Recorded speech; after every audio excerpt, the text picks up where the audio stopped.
ఒక ధనికుడి తోటలో రాములు అనే తోటమాలి పనిచేస్తూ ఉండేవాడు.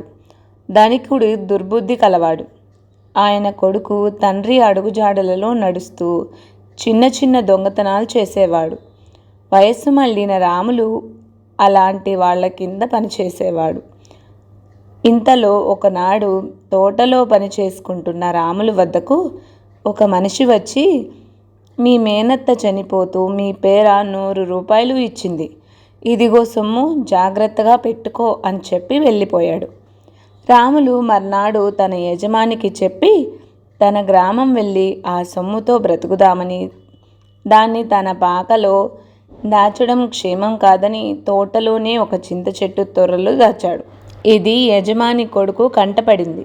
రాములు పని పూర్తి చేసి తన గుడిసెకి పోగానే వాడు చింత చెట్టు తొర్రలో నుంచి డబ్బు తీసి తన తండ్రి వద్దకు వెళ్ళి, నాన్న, మన తోటలో డబ్బు దొరికింది అని ఇచ్చేశాడు. మర్నాడు రాములు యజమాని వద్ద సెలవు పుచ్చుకొని వెళ్ళిపోయాడు. తర్వాత యజమాని కొడుకు తండ్రి వద్దకు వచ్చి, నాన్న, అలా ఉన్నావేం అని అడిగారు. నిన్న నీకు దొరికిన డబ్బు కనబడలేదురా అన్నాడు తండ్రి.